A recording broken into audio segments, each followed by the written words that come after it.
ایران نے پاکستان کی جوابی کارروائی۔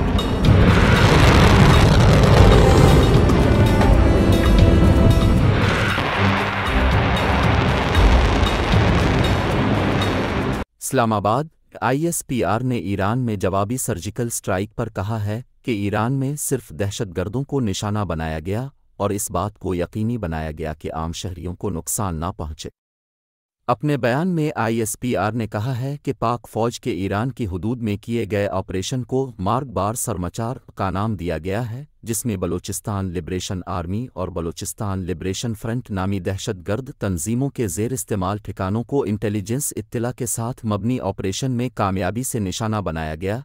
نشانہ بنائے گئے ٹھکانے یہ بدنام زمانہ دہشت گرد استعمال کر رہے تھے۔ پاک فوج کے مطابق حملوں میں مارے گئے دہشت گردوں میں دوستا عرف چیئرمین، بجر عرف سوغت، ساحل عرف شفق، اصغر عرف بیشام اور وزیر عرف وز شامل ہیں۔ ISPR کے مطابق پاکستان نے ایران کے اندر ان ٹھکانوں کے خلاف مؤثر حملے کیے جو پاکستان میں حالیہ حملوں کے ذمہ دار دہشت گردوں کے زیر استعمال تھے۔ دونوں ہمسایہ برادر ممالک کے درمیان دو طرفہ مسائل کے حل میں بات چیت اور تعاون کو سمجھداری سمجھا جاتا ہے۔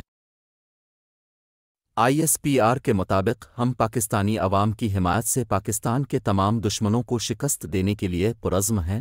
پاکستان کی خود مختاری اور علاقائی سالمیت کا احترام اور کسی بھی مہم جوئی کے خلاف تحفظ کو یقینی بنانے کے لیے ہمارا عزم غیر متزلزل ہے۔ پاکستان کی مسلح افواج دہشت گردی کی کارروائیوں کے خلاف پاکستانی شہریوں کی حفاظت کو یقینی بنانے کے لیے ہمہ وقت تیار ہے۔